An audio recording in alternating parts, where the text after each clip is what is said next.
Hey guys, what's up? Today I'm going to be talking to you about The Boys Season 4, episodes 1 through 4, my thoughts on those episodes and the season so far. It's not done. We're just going to be talking about The Boys Season 4, episodes 1 through 4.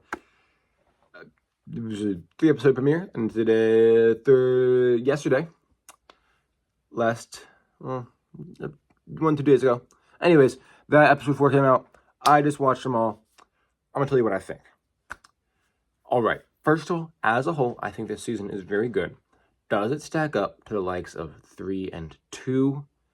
Objectively, so far, no. I think those ones had a better pacing right off the bat and were more, okay, so you've seen The Boys. Warning, I'm going to use language here, but not like a lot, but just, it's an inappropriate show, whatever. In case you haven't seen it yet, I'll say this season 3 especially started off a lot more balls to the walls. Okay, I've been saying that. This one started off. You can tell there literally is more politics in here. However, I would like to say I think I summed it up pretty well. Just the other day, if I can find it. 1 second. I wrote this wonderful thing that I really am proud of. If you give me like 1 moment to find it.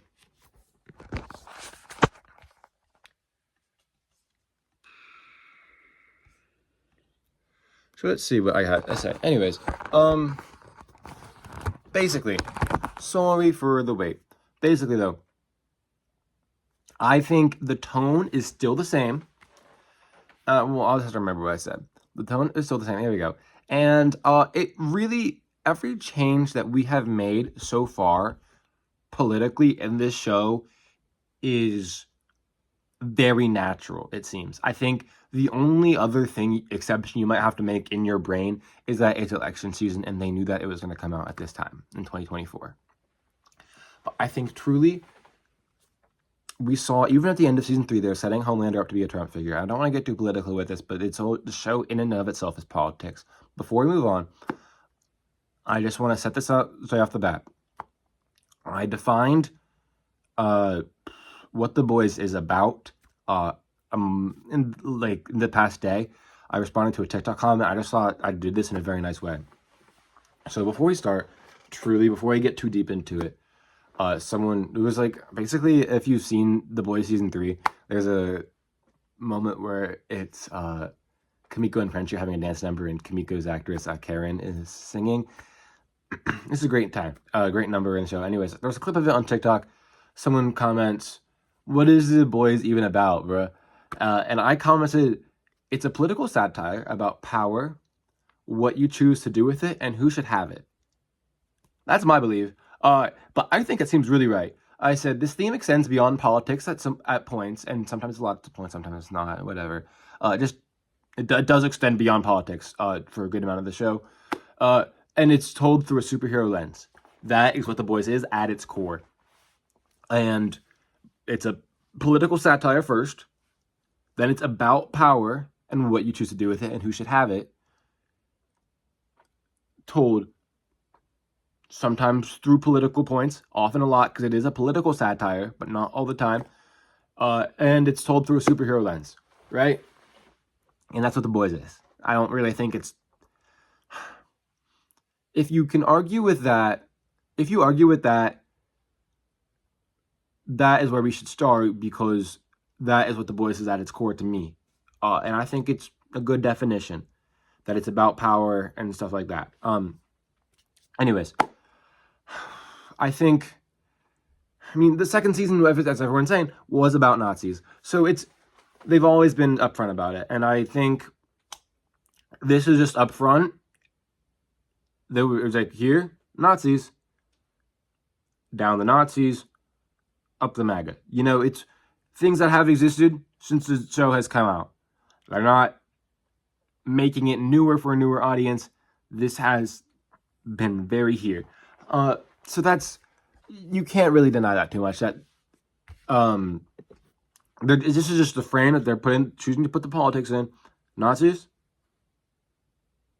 And even as people have said, season 2, that beginning opening, that is why I always love the show. That made me really love the show. The season 2 opening with that guy being brainwashed by Stormfront and then killing the person at the front of the store because thinking that she was a super terrorist. To me, that was all. I'm not getting into that nitty-gritty right now. I'm not talking about politics, but I'm saying that's always been there, right? I'm not going to make this a political talk about. I'm not going to talk about my politics here too much, but I'm just saying I believe that's always been in the show. That is why I loved it so much. The Boys is, I will always say, my favorite show, unless episodes 5 to 8 change that. But so far, that is staying the same. It's still my favorite show. Excuse me, I'm just trying to say, yes, there's more politics in it, but I think that's also necessary when you have a character like Firecracker doing what she does. I don't think this politics are unnecessary. So, sorry. It's more politics present because of what I just said. Less balls to the walls, but it still has the exact same craziness The Boys has. I'm giving every single episode here ratings around 9.0 on average. I will get into my rankings in a moment. And that's essentially it. I am really liking these episodes. That's 9 out of 10. Very good. Average is the average would be a 50%, right? That's what average is. Anyways, I'm going to read to you my reviews for each Boys episode then. So that's what I think about the season. Really enjoying it so far. Not as crazy as 3 and 2 started, but it's still very crazy and I'm really enjoying it. And I would recommend it to you if you have really enjoyed seasons 3 and 2 and 1. I think it's about on the same tier as season 1, but I think it uses the plot that it has been given from the previous seasons to its advantage to tell a more advanced story and a more nuanced story, because we have had these characters for a while. We've had this story for a while. And it's really exploring these characters, which I really enjoy. As we get into episodes 2, 3, 4, we are really taking time to understand these characters and just develop and grow the nuance, which I really enjoy. Anyways, so I am going to read you my rankings and my reviews for each episode so far, 1 through 4. And then maybe we'll go into a recap and tell you about what I thought about each one. But that is only after I give you the reviews. So we're going to start off, Boys, Season 4, Episode 1. It's crazy. I said, my review is, I think, to use something that like Butcher would say, it's bloody wonderful. It's surprising on every turn. It continues to say something. I love this show. Never know what's happening next. I give this a 96.8. For episode 2, I said it's pretty good. It's a builder episode. It's building to something else. Not a filler episode, because I can tell with every single scene they're building something else. It doesn't feel like, oh, it's why is this here? No, everything here in episode 2 feels necessary. But it really does feel like it's a character development episode. I liked it. I gave it an 84.9. The Boys, season 3. I said, I'm not constantly blown away by this season, but it's keeping me intrigued, and I love it. It is upping the ante at a rapid pace. I gave it an 86.2. And then for this most recent episode that aired today, or yesterday, whatever, I said, what an episode. It was fun. It was a hard watch at times. We are digging deeper, moving along, getting me excited, and we're drawing parallels. I gave it a 92.68. So that's where we're at. Now, I'm just going to talk about each episode. So, I'm just reading. By the way, I'm getting all these recaps from Vulture, so you can find those on Vulture. Each episode summary will link to the next one if you go onto the episode. That's what I'm reading. I didn't write my own recaps. Just citing my sources here. Basically, starts off with election night. Butcher's going on. He's gonna die. I like what they're doing with Butcher about to die. It's interesting that, like, also, sorry, I guess we're 10 minutes in. If you haven't seen The Boys season 4, episodes 1 through 4 at this point, I mean, I've already talked about some stuff. Oh my gosh. But click away, stop watching now. I'm literally summarizing these episodes and talking about how I feel about them. So stop now, come back later, save it to watch later. I don't know. I think it's interesting how just what it says about the world as well, that Newman and Singer want less and less to do with each other, but it tells them a really interesting story. Butcher being liability, Butcher having hallucinations. I'm still wondering if that guy from Supernatural is a hallucination or not, but we obviously know that Becca is, and that's really interesting. But he becomes such a better character this season. I really love it. I also really appreciate how this season the goings-ons between Ryan, Butcher, and Homelander feel less like a custody battle like they did in season 3, where they're both like tugging for Ryan. It feels like now Ryan knows that he does not want to be with Butcher, so he's matured in that sense, but he still doesn't like. We've reached a point in episode 4 where like Ryan like doesn't think Butcher is the worst guy in the world, which I really appreciate, because it just feels much more well-intentioned Ryan's side. And neither Homelander or Ryan is like, neither Homelander nor Butcher are like, Ryan, you have to be with me. You could argue that Homelander's doing that, but I think he's trying to be gentler with Ryan because he's learning about him. Now, is he? Because really, Homelander this season is more focused on his image more than anything. You know, he's worried about his legacy, and he's worried about what he is looking like also as he gets older. I think it's really interesting to think about. You know, what do people in power start to do when they get worried about their age and their length, their time in power, even if they are the most powerful people? So that's really interesting. I'm really loving that point. And I like what's going on with Ryan. And Butcher's saying, Ryan, just spend a little bit of time with me. And then he's realizing that he wants to save Ryan, but he doesn't want to hurt him at all. And Homelander is trying to raise Ryan like a soup, but it's not working. But he also isn't using force, which I really like. That's so interesting. Zoe, when Zoe had the coming out from her mouth, that was so cool. Really interesting to see the Dakota Bob with the boys and all that, and fun to see Mallory again, to be honest. But yeah, it surprised me a little bit, but I'm fine with that, really. But it's interesting to see on this most recent episode how he parted away with Starlight. We'll talk about that a little bit later. I really liked that first scene, the first episode with Huey and Newman. That was really fun because, well, first of all, we learned recently that they are dating, but so their chemistry is great. But it's also just that they're at a point where they have to reach a stalemate, which is so cool. But they're also trying to kill the Soups. They're trying to kill Newman. And then all the subplots in this season are really awesome, I think. Annie with the Starlighters, but also realizing that she does have to be a symbol. But also sometimes forgetting that she, like, is a symbol. Like, in the most recent episode where she went all out,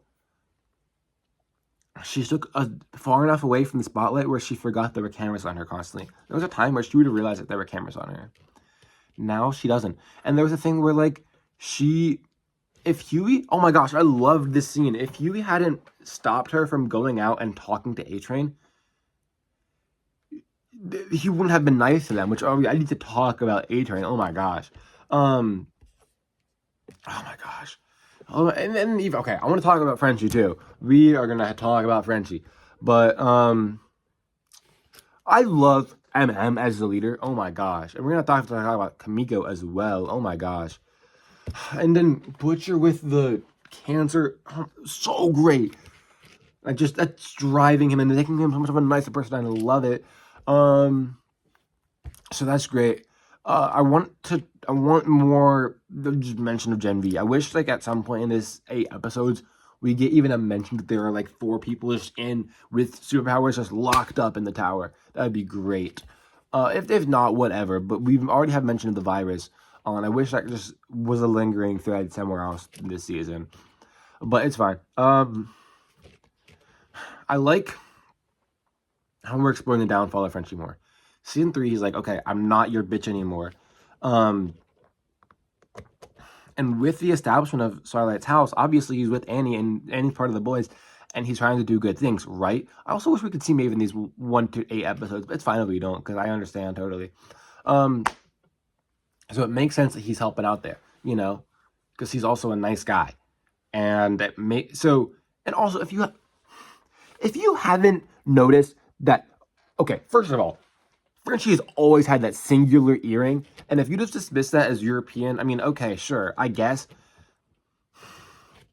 But that's been a symbol, that one earring, oh my gosh, and it just looks so gay. Anyways, he is not gay, I'm pretty sure he's bisexual, because, oh my gosh, like, Sherry and everything, and Kimiko, he's liked Kimiko, but he said it's not gonna work. Like, I think she kissed him.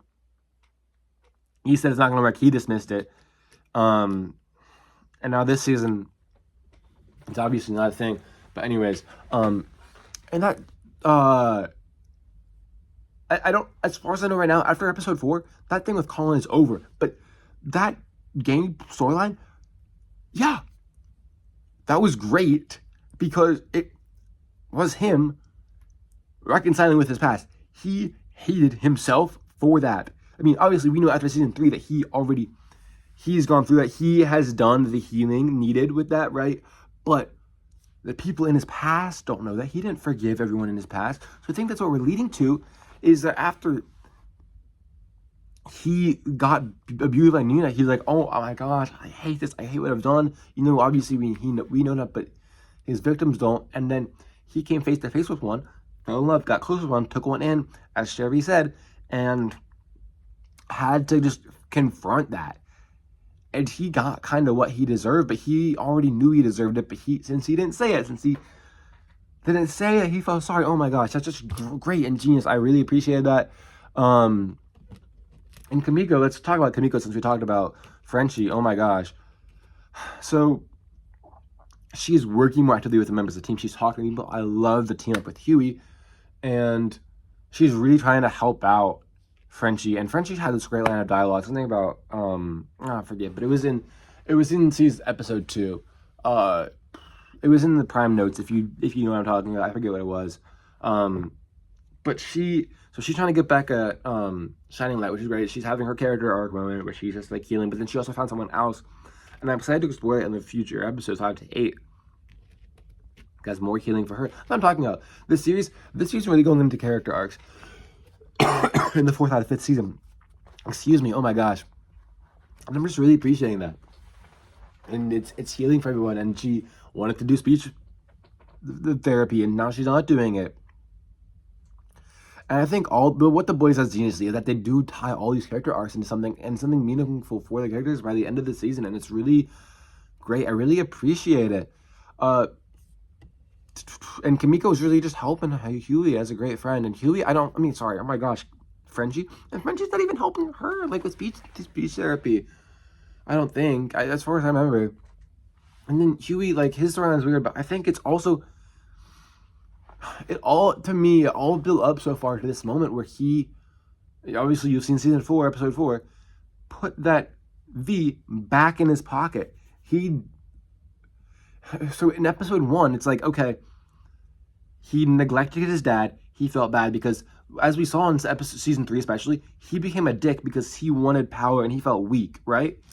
And then in season 1, he's still feeling his power, but we are now confronting the fact that he felt all this power and he's pushing people aside now because he's kind of being a dick. When at the truth of it, Hughie is the heart of the team. And Hughie's probably my favorite character because of that. And now he's like having to deal with these consequences of pushing everyone away. His dad calls. he doesn't pick up. His dad has a stroke, right? Now what do you do? Now his mom's back. He's confronting his mom who left. And that's so, oh my gosh, that was so sad that she told. Because I feel like that's kind of real. It's kind of hit home with somebody, right? But who knows? I don't, because I'm sorry, I'm getting off topic. But excuse me, him confronting that is also big for him because he had to be like sorry. And then like when he got her the coffee, and people in his life, especially Butcher, had to tell him that. And that's great because we have Butcher here on this like ticking time bomb, like this ticking clock, right? To his death. Now he's like, dude, don't do that. And you know how much Huey looks up to Butcher, which is also great because these relationships in these shows are helping each other grow in every single way. So everybody's helping everybody grow, which is great. And he's helping people to grow, and people helping Andy grow, and it's so great. So we're gonna keep going. So he's learning to like, and Annie's helping him and all this. So she's learning to like live with his mom and accept that and work with her. Episode 4, he's finally able to realize, okay, we really just gonna let this happen to my dad. I am not gonna use this compound V on him, and then someone, maybe even like A-Train, rushed in and shot him with it. We don't see what that was. We have to wait like, oh my gosh, 4 or 5 days to the next episode, and I'm freaking out. Whatever. I need to see who did that though. Oh my gosh, because now he's alive, and there's V in him, and who did that? Huey didn't notice it, but it was probably gone while he was getting the coffee. Was it Butcher? Who knows? He sneaks around like all the time.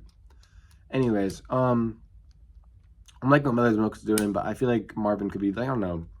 He's just being a leader right now, and I wish like every time that Butcher was a leader, he had a character arc. And everyone else, I feel like they feel bad for him because he hasn't had much of a character arc besides someone that he hated dying, which is like great. But I just think he needs to get into it a little bit more in these next few episodes, hopefully, because they're like, listen, MM is doing great this season as leader. I think you can't argue with him, but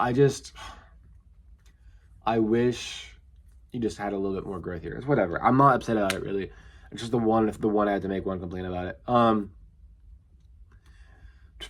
that's like, so yeah. I think it's great. I really enjoyed that.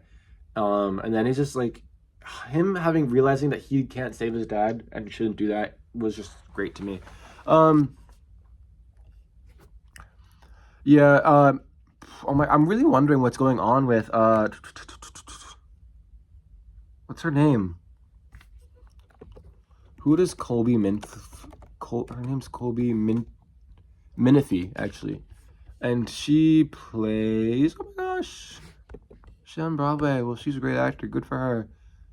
Oh my gosh, who she play? Not telling me. Well, good for her. But she's a great actor.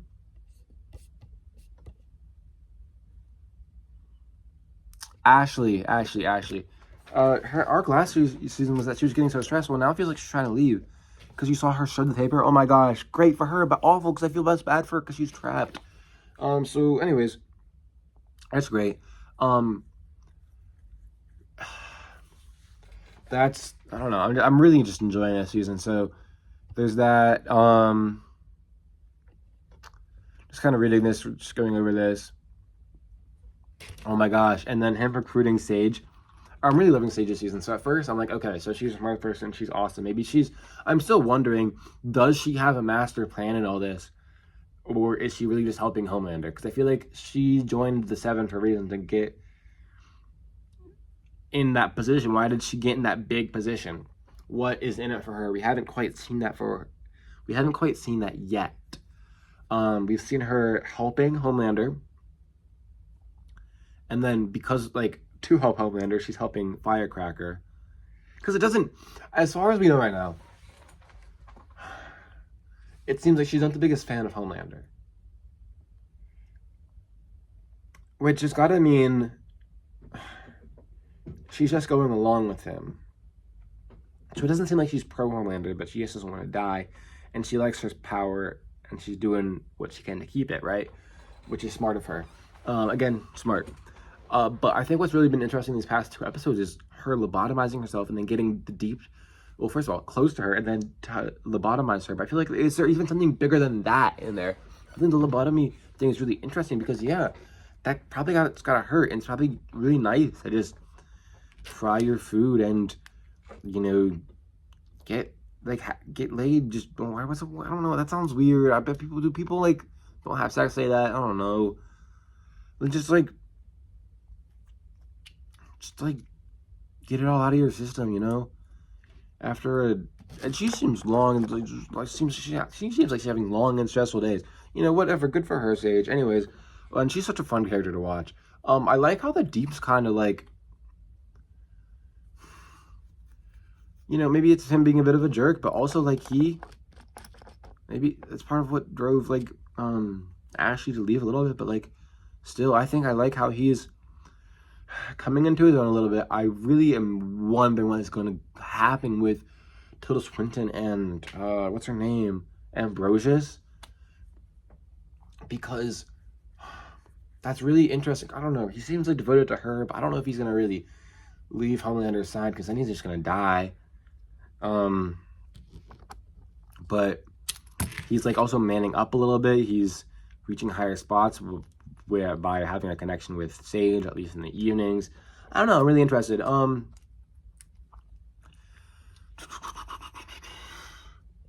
So that's fun. Kind of, you know, it's like nice that Todd's dead because he was an annoying character, but he was also a good character too. What the like? That's why I love The Boys. The most annoying characters are the best ones, you know. So that's it. I hope Janine the daughter is doing well. Right. So,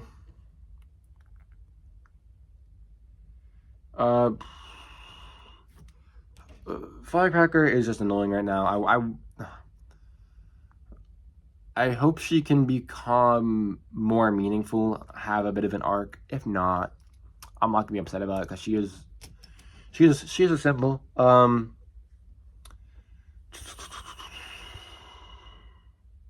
Oh my gosh, Black Noir.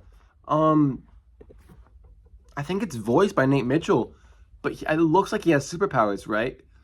So I'm just interested because what's really getting me here with Black Noir is that he has superpowers, right? He has superpowers, but he can speak. So it seems like he's kind of like an actor. He's like asking an actor kind of question, but he has superpowers. So I'm kind of interested to see where that goes. I hope it goes somewhere. That's usually what they do is they make these jokes into real stuff. So they went to Harrisburg in episode 2, I believe. Or was it episode 3? I forget. But we're gonna keep going. I've talked about a lot of this. I really liked what A-Train Dandy got the evidence. I hope he actually becomes a boy, but it's really seems like he's on the fence. He's trying to make himself a better person, which I really appreciate. That scene with Nate was nice. You know, Ryan killing the person on accident, you know, that's very, you know, he's feeling human. The whole thing is he's literally half human, and I don't think Homelander is ever going to accept that. So you take him very well if he ever does.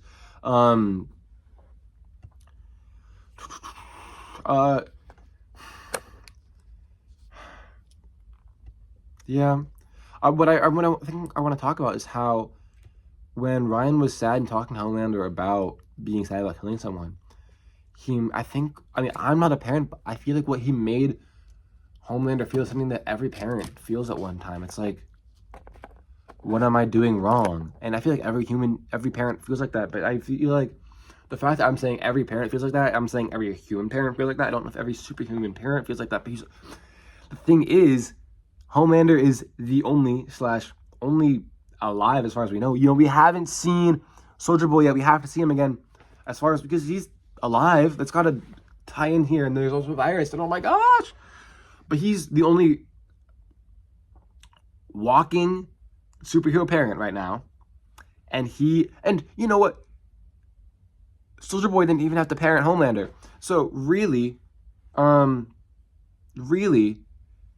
he is like the first superhero parent. And he feels like he's better than everyone, obviously. And he's like, what am I doing wrong? Well, Just because you're a superhero doesn't mean you have to be a superhero. You know what I mean? It's like, just because you're a super being, the best, if you want to call yourself, does not mean that you are a super parent that no matter what takes time to learn how to be. And he's just like, what am I doing wrong? And it's like, oh my gosh, you're just feeling parenting emotions. I think, this was the TruthCon episode. That was really fun. I liked all the fights here. The Splinter was really fun. And it was fun seeing like Kimiko get wasted and just, be drunk even while she's sighing. I think that was really interesting to just get to see. And MMS here as an anchor. I don't know. It was fun. I think seeing Splinter was fun. All that. Seeing Will Ferrell was there, seeing PJ Byrne there again was fun. It's fun. The whole thing it's fun. I like the series. It's fun. Really, that's really it. It's fun. I think I like what's going here. Kimiko is feeling more and more human. I like how they're giving her more connections. I think that was great. It was supposed to be like a final audition for Firecracker, but she just got in just cause it was really interesting. What I want to really talk about was that Homelander on Ice thing, because that was such a crazy thing, and I was really scared for Huey when he was in the vents. Otherwise, season 3, as far as I'm seeing, was pretty regular. As far as I mentioned everything else here. I did feel bad for Firecracker a little bit, but it's also like we knew, at least as viewers, that Annie has totally changed. When she talked about the pageant thing, it's like that's not who she was, and everything Annie was saying was right. But I kind of felt angry at Annie because, like, Annie, there are times when you have like literally monologue before, and but you're not spilling your guts to her. You're the most like empathetic, most kind person in the show. Spill your guts, be the embarrassing, nice person you are. But she was just like that. She wasn't saying a lot. So that was like, oh my gosh, just say something more than like a few lines. Like the writers write something that's more in character for her, please. Whatever. It's whatever, because I know they have to do a few certain things to keep the story moving. Whatever. I don't think A-Train is being selfish here. And he's really just being a nice guy. And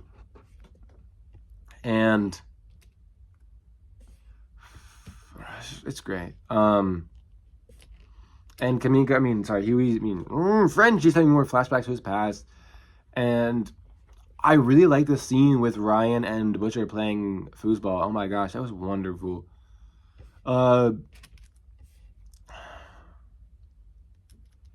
like how Sage is just, there's stuff where she mentions the head popping. People mention the head popping. Sage mentions like Marvin instead of Mother's Milk because she literally just knows it. That's what I was telling Marvin, yelling through the screen, like, dude, you're not gonna be able to put a tracker on her phone without her knowing it. So it's like, okay, whatever. But that was really fun. This show is funny, but I feel people are thinking it's a comedy a little bit too much. It's good.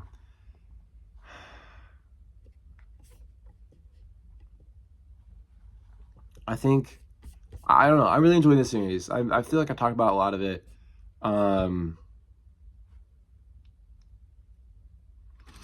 Episode 4 was really hard to watch. I'll tell you that though. Not in the worst way possible, but like the second kill. Oh my gosh, I said that was worse than being put in an oven, to be honest. And like, at least he left the one woman alive. This crazy was just, again, as I said in the start of this episode, this YouTube video, it's just like, it's about what you choose to do with your power. And props to Anthony Starr. Homelander's never going to be my favorite character, but what he does is pretty crazy. This show really does make me have to, like, put things into perspective. Like, what would my reaction be like this if this was actually real life? Because I'm able to watch the craziest things in this series. Just reading. I'm on, like, episode 4 recap right now. And just, like, I feel like...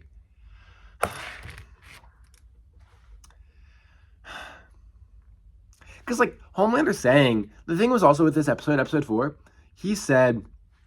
You hear my feelings. So you can see, like, obviously, Homelander's coming at them from a more mature perspective. But then he's immature when he's killing them. So it's just like, oh, okay, whatever. It's whatever. But I think this is... It's a fun show. I really want to see what happened to... like, because... Butcher is having had that blackout where he didn't know what happened, so I really want to know what happened to Ezekiel. And yeah, I'm just really loving this episode. I'm sorry I'm stalling here. It's I don't know, it's really fun. Lots of uncomfortable scenes this episode, but it's great. I'm really excited for the rest of the season. It's probably on tier a little bit better than episode 1. I mean, season 1 for me. But this is still my favorite show. I am having so much fun with this. Yeah. I don't know where it's going. I'm excited. What do you think? Sorry for me rambling on about this, but I just love this show. Anyways, talk to you later. Bye.